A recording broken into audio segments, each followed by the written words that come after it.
Wake up Toronto, it's 5:19 a.m. on Thursday, January 7th, 2021. I'm your host, Miss Bollywood. Happy New Year, guys. We are 1 week into this fresh beginning, and gosh, I'm beginning to feel annoyingly optimistic that this year will unlock all good things, including happiness and normalcy, and I do hope that you all experience the same. Before we start the segment, you know the drill, let's check in with the forecast, because that is literally the first thing people check when they wake up so they can dress accordingly for work or school. But then again, like right now because of COVID, most people are staying home and basically have been doing so for about a year, and maybe, who knows, indefinitely. So I'm not quite sure if it's going to benefit them as much to know the weather update. Funny story though, I'm going to sidetrack a bit. My brother was actually asking me this last week because, believe it or not, he tunes into Wake Up Toronto and shows his sister some love and support. He literally is that one like I have on my videos. Anyway, he was like, why do you tell people the weather if the podcast is uploaded a bit later in the day? Or if people listen to it a few days later, who would be thinking, yeah, Wednesday's weather? Damn, that was memorable. I mean, it actually was that one time what my brother said made sense. But I just told him, who knows, maybe people had a good day and the weather report reminded them of it. I know, total BS, but whatever. You know, what the heck? I've been starting with the weather since the very first episode of Wake Up Toronto. So without further ado, let's do this. Currently, it's -4 degrees, but feels like -10. The high for today will be only a couple degrees at -2 degrees Celsius, and mostly sunny throughout the day before dropping back down to -5 in the late evening.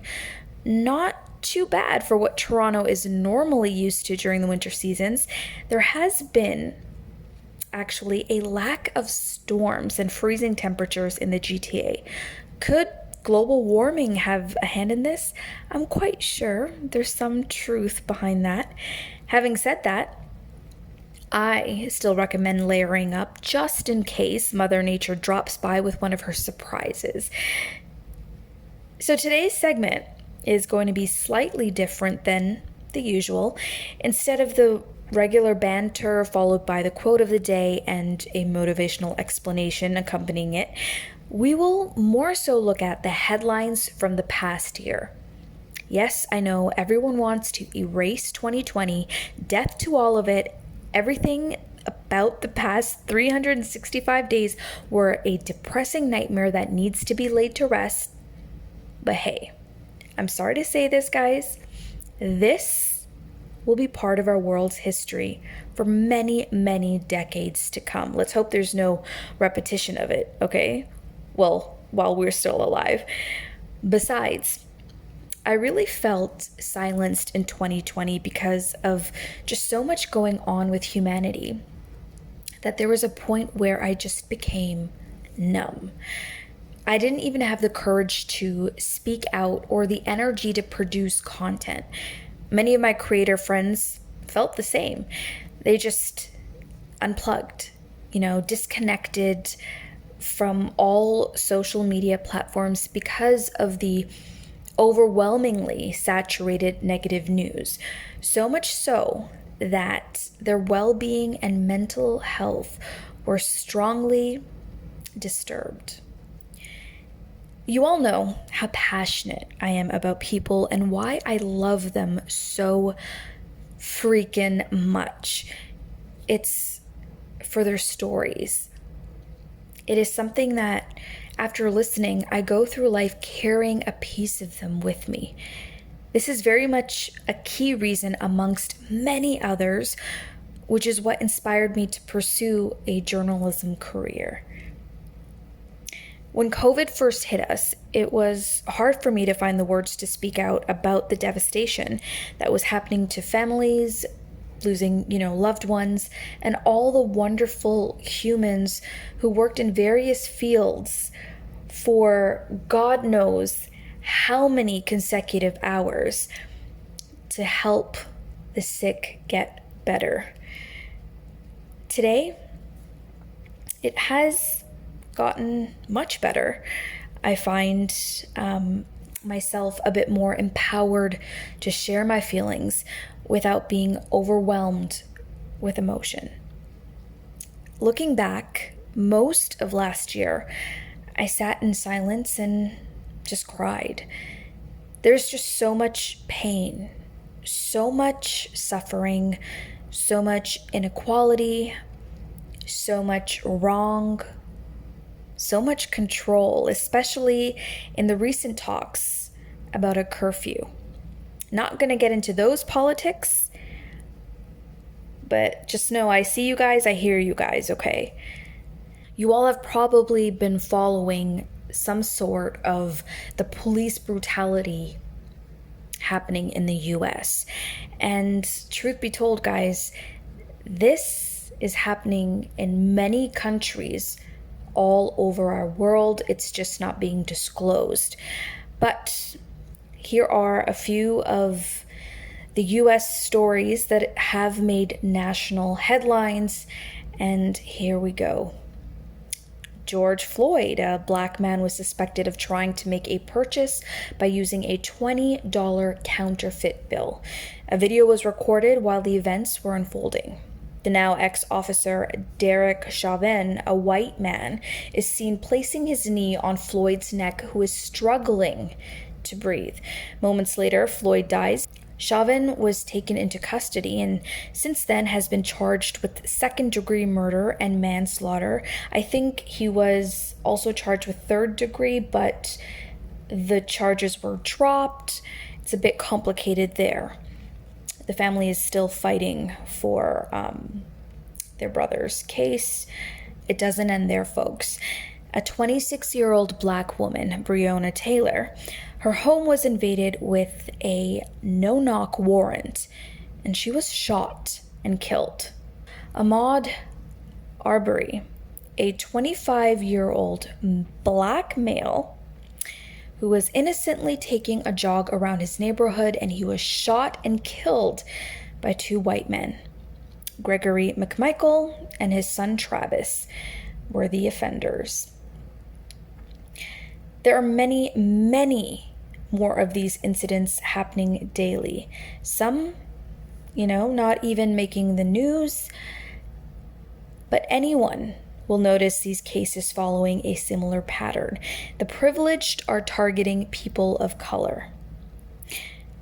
Racism, which has been around for many, many years, has been ever so prevalent in 2020. It's as if people of color are hunted and murdered without being given a platform, such as a fair trial to prove their innocence or explain. They're unable to go anywhere and live life because of the stigma that people of their race are criminals.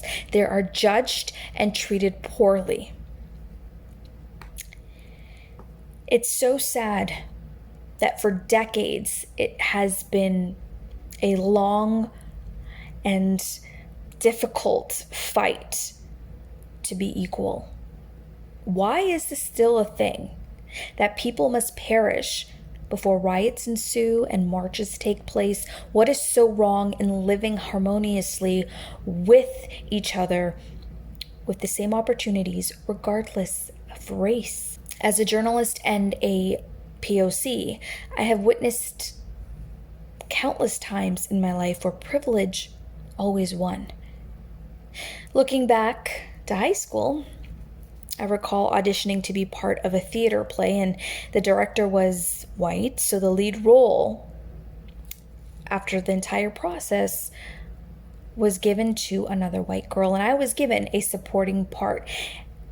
And I began to also notice that in so many Hollywood films and TV shows where Indian women who I looked up to were in that same position. Lead roles were not being created for them. Now we're slowly seeing that change, but there needs to be more. Our voices need to be heard. So in that moment, as we rewind back for me getting that supporting role, talent or passion had nothing to do with it. It somehow didn't matter. And now I remember a handful more of instances where I have come to realize that I was a victim of racism. But in the moment, when you're younger, you don't really focus on that. You just think life is unfair. I would share more, but dwelling so much on those hurtful memories is something that I just don't want to relive in 2021. It's only up from here, ladies and gentlemen. Oh, if it wasn't for the inspirational quotes, I would have lost hope months and months ago. One that resonates with me and fits perfectly for life as it is now happens to be by an author called J.R.R. Tolkien from the Lord of the Rings trilogy. And you all know your girl has always been a complete nerd growing up and being obsessed with these books. And of course, Peter Jackson's film masterpieces. Sorry, Harry Potter fans. Let me pull up that quote for you.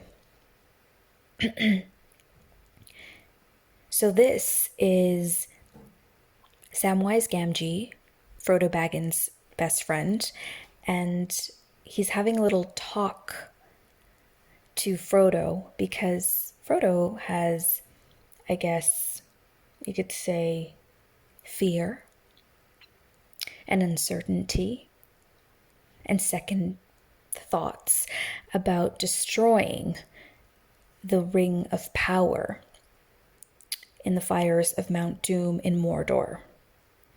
I hope that's enough synopsis to set the scene. Should I do it in an accent, guys? I think an accent would be far more effective. Here we go. It's like the great stories, Mr. Frodo. The ones that really mattered. Full of darkness and danger they were, and sometimes you didn't want to know the end because how could the end be happy? How could the world go back to the way it was when so much bad has happened? But in the end, it's only a passing thing, this shadow. Even darkness must pass. A new day will come, and when the sun shines, it'll shine out the clearer. I know now folks in those stories had lots of chances in turning back, only they didn't. They kept going because they were holding on to something. That there's some good in this world, Mr. Frodo, and it's worth fighting for. Wow. Just the words are so beautifully placed. It gets me every time. And sorry about my horrible as F accent. Like, it probably wasn't the greatest, but I just love doing an English accent, and that probably even was in English.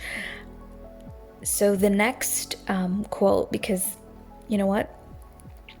It holds a huge place in my heart, and it's another dialogue that is from The Lord of the Rings. I think I should just set the scene like I did before. This one is a conversation between Gandalf the Grey, who in the latter half of the trilogy became Gandalf the White. And again, he's having a conversation with the main character, Frodo Baggins.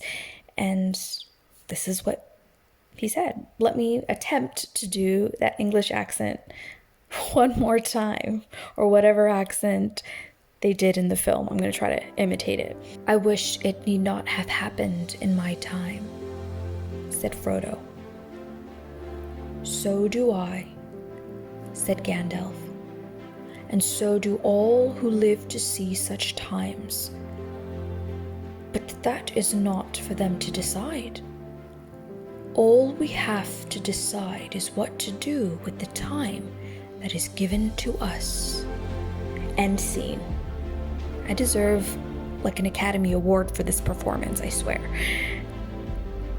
So let's just move on. I'm such an embarrassment for sure. So we're near the end of our segment, and I just want to leave you with this. I pray for you, for your families, for those lives lost. I wish we could just go to bed and wake up as if COVID-19 never happened, that all of it was a dream, but the reality is that it is not. I believe in my heart that things can only be bad for so long before good takes over. Stay strong, united, and next week's show will be more uplifting. I promise you that. Much love from me to you,